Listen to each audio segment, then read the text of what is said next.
Hey peeps, I'm Jonathan Goodman, licensed mental health counselor, now registered yoga teacher, and occasionally teaching, and your Whispering Rock here for today.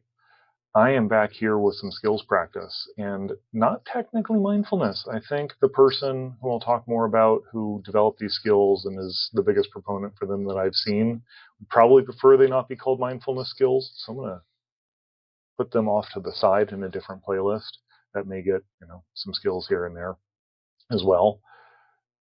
These are skills that are not about kind of like sitting, tuning in, and just kind of being in your body. These are meant to be really quick skills that you can just jump in, jump out if you need something that's quicker and more immediate if you're going through something, or you know that you need just a little bit more self-regulation. Hence their title of the self-regulation skills. Before I get into the skills, it's me. I want to talk about just some stuff. So considering it is the most viewed video on my channel right now, I don't believe anybody needs to be told, but if you are here just for the mindfulness skills, but maybe you might want to listen to me talk for an hour plus on a video game that I think presents depression and major depression symptoms incredibly well, you can check up in the corner for a link to that. I am really proud of it. I had to give myself a crash course in editing to learn how to do it. I was surprisingly happy with the product that I put out. And also, I had some stress and some negative feelings with it as well. It definitely did not come together like I wanted it to. It definitely took a lot more time than I wanted it to. And so that is why I came up with the initial idea to do the self-regulation skills here as a follow-up. And I put up a YouTube poll that got a grand total of 1 respondent. So I can say with scientific accuracy that 100% of the people who I polled said that they wanted the self-regulation skills. So those stars aligned, and that's what we're doing today. As I said, they are quicker skills. When I first learned these, it was back in 2019. I did a in-person training with the man who developed these skills, and like I said, is the biggest proponent for them, Mr. Eric Gentry. He is someone I greatly admire. When I met him in person, it was awesome. I was kind of overtaken by just how confident he was in the skills that he was teaching. And I was definitely won over because of that, and because they are just scientifically proven to work as to kind of how to reset our body.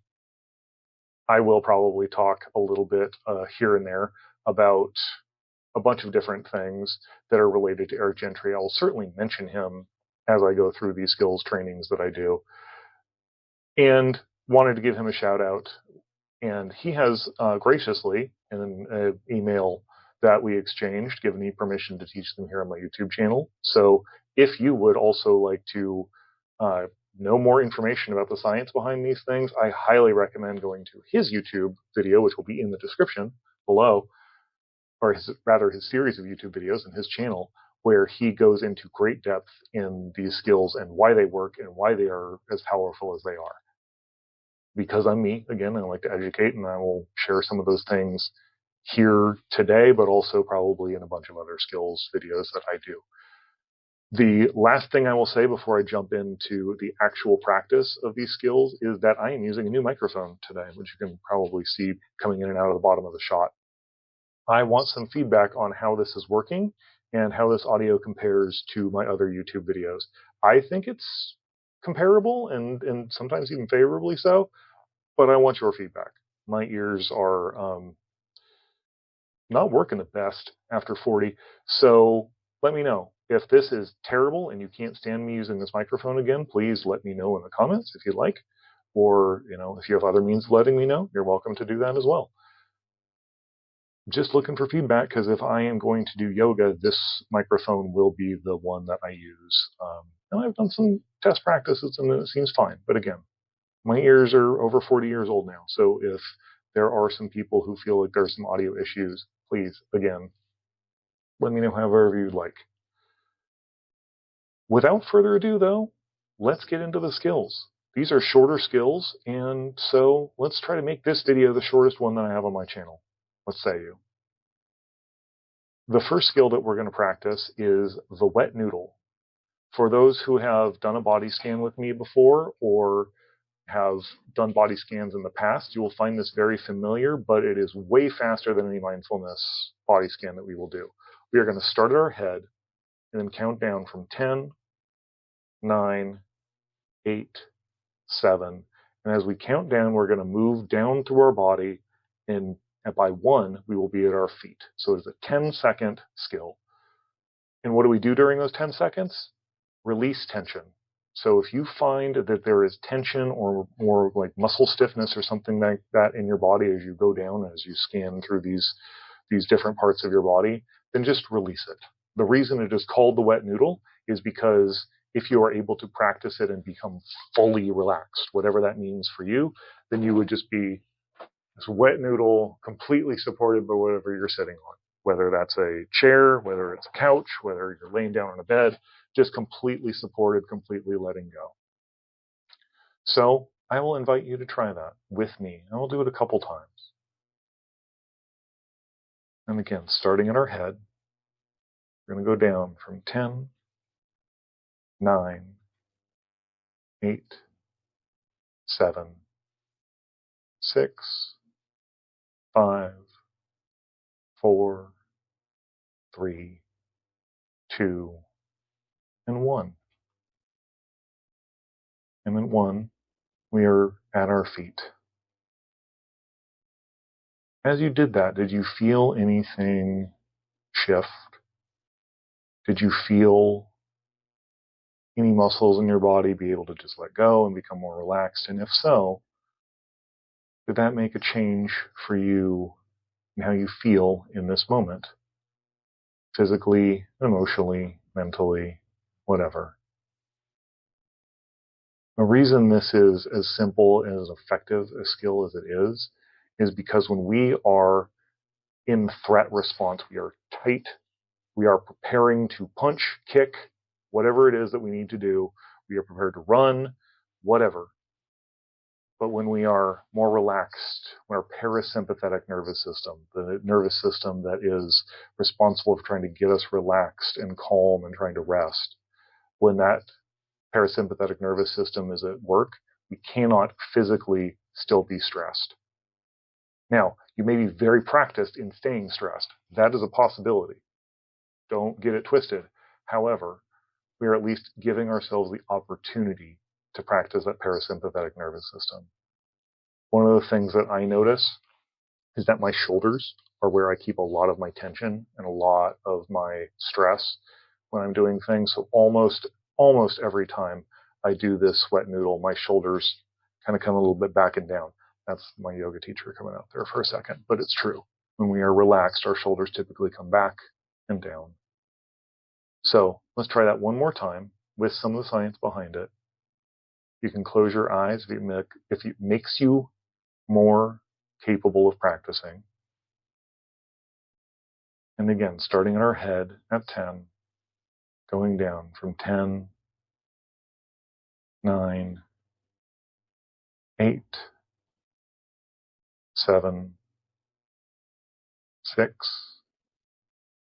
5, 4, 3, 2, 1.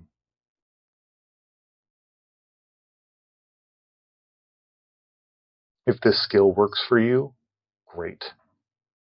Practice it. If it doesn't, I've got 2 others today. Hopefully, one of those 2 at least will work. I will say all 3 of these skills work, but the next skill, the peripheral vision exercise, is the one that worked the worst for me when I first learned these, and yet it's become one that I have used a lot since. And I would say all 3 skills are effective for me. So without much further ado, our second skill. The second skill is going to be the peripheral vision exercise. So what you can do with the peripheral vision exercise is take your pointer finger and your middle finger together and put them at the very edge of your vision to the point where you almost lose them. And then what this does is that when we're in trauma, when we are in stress, we are focused forward. We're focused at a point, we get tunnel vision. We shut out the rest of the world to look at the thing that could be threatening for us. So in order to bring us more relaxed, and again, back to that parasympathetic nervous system that I discussed in that first skill, we bring our fingers right to the point where you're just about to lose them. And then if you can you move your fingers back and at the same time try to widen your vision? Try to keep those fingers in view. I can really only go about maybe half an inch before I kind of hit my limit of what I am able to get. But like I said, when I first did this skill, I was like, I don't know what Eric Gentry is smoking.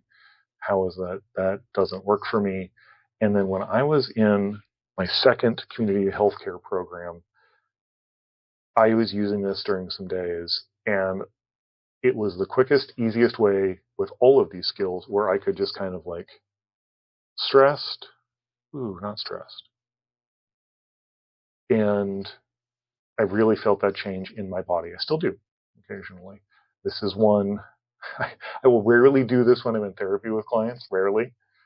Sometimes I will introduce it because I could use it that day too, but I will rarely put my fingers up and then kind of like try to hold them here while I'm struggling with somebody in therapy. And this might not be a skill that you want to do like on the bus or where you're observed by a lot of people. But if you just want a quick skill that works a lot of the time, and all it requires is just kind of doing this for a couple seconds, feel free to use it. And again, I will go with practice one more time. Now that we have the explanation on board, let's try that one more time. Bring your fingers right to where you almost lose them if you're staring forward. I'm lucky because I have the webcam that I can just stare at. And then see if you can pull your fingers back just a bit more and keep them in view. That forces us to widen that perspective. And do you feel anything change? Do you feel anything shift? If so, as I said before, great. That's a skill that works for you. If you don't, have no fear. As I've said a couple times now, that skill didn't work for me when I first learned it. And then all of a sudden, when I was practicing a couple of years later, all of a sudden it worked. And it's something that I use pretty regularly when I can bring myself to use it. And without much further ado, like I said, I'm aiming to make this my shortest YouTube video so far. It's a challenge considering I like to talk. We'll move on to our third and our last skill for today. The third skill is a pelvic floor relaxation exercise. Now, despite I just said that the peripheral vision exercise is one of the quickest ones that you can do, this one is actually my preferred, and it works best for me. The peripheral vision exercise works, pretty quick. This one is a little longer, but this one is the one that is the most effective for me. It is called the pelvic floor relaxation exercise. And some of you out there might already be going like, well, then I'm not going to practice it. Please, for those people who now feel that way, don't. We are going to be kind of working in an area where a lot of people, especially some people born as female in the society, have some trauma. Not just some trauma. Some people have a lot of trauma here. So if this does not feel safe for you to practice, don't. The way we're going to do this is there's going to be 4 points that we want to pay attention to, a box. And that box is going to have 4 points, 2 of which you can find in the front of your pelvis. So I thought about standing up and demonstrating this, but I think because of just what that's going to look like on YouTube, I'm not going to do that. So bring your fingers to the front of your pelvis and see if you can search for like the 2 points in your hip bones that stick out the most. That might take some searching. You might need to kind of like mess around. But typically, if you're sitting or standing, you can find those front hip bones. And if you have those are going to be the first 2 points of our square. The other 2 points are on the other side.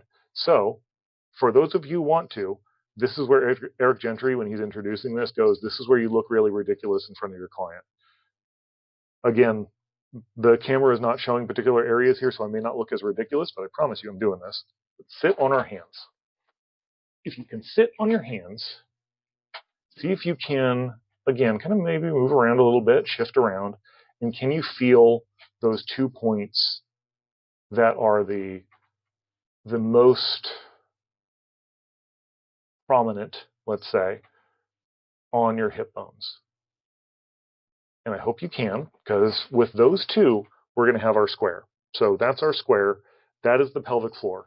The muscles and the tissues around that pelvic floor are what we're going to be focusing on here. And a shorthand way to say this, we'll have a shorter hand one later as I kind of explain it, but the shorthand way to say that is that we're going to try to expand that square. So we're going to try to grow that square. And can you feel yourself do that? Can you try to get those 4 points? Now, of course, they're not going to move because they are your hips. You know, bones don't typically move.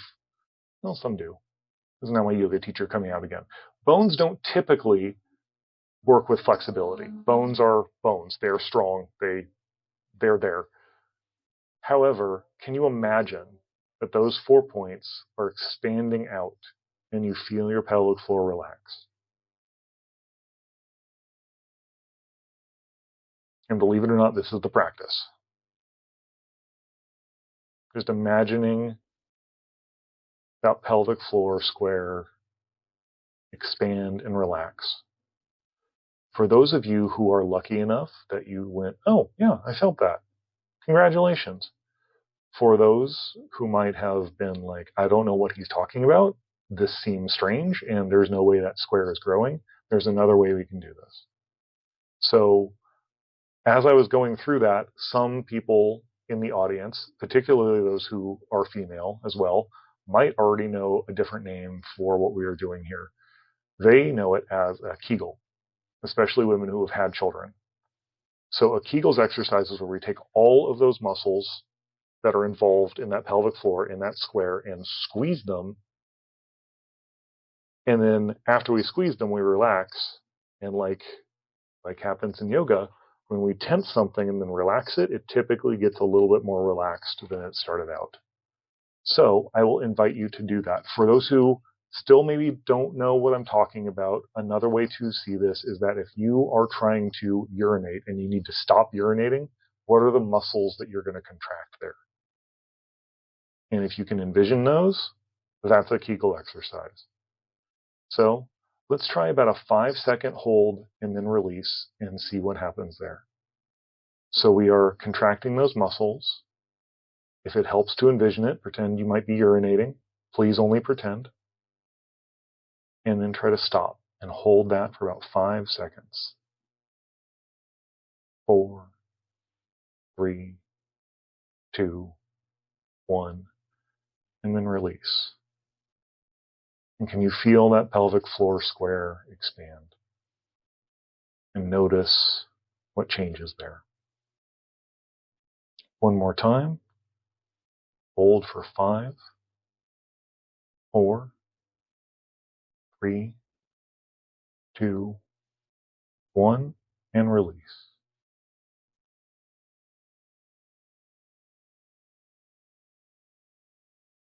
Again, do you feel anything change? This time I'll give a little bit of guidance on what I mean by that.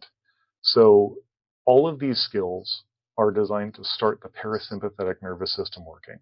They are designed to get the system that is responsible for us relaxing engaged.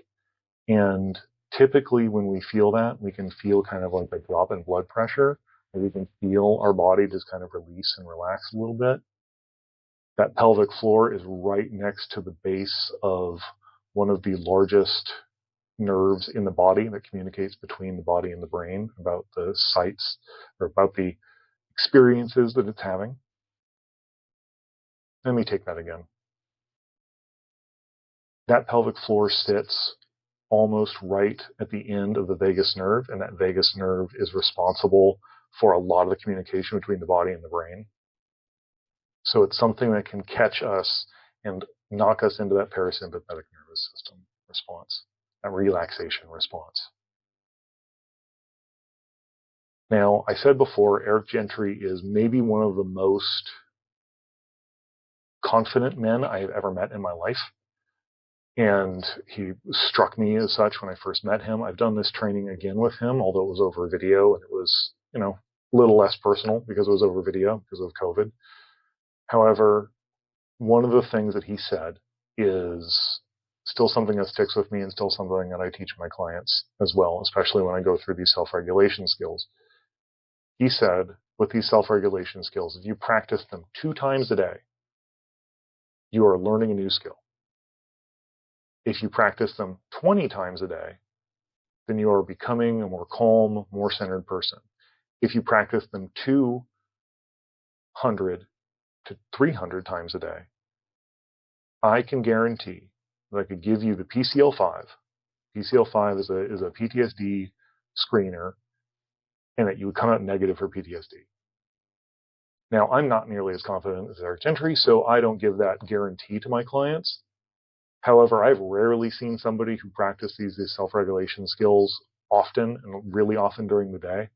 If you do the math, doing these skills 200 to 300 times a day is like 10 times an hour.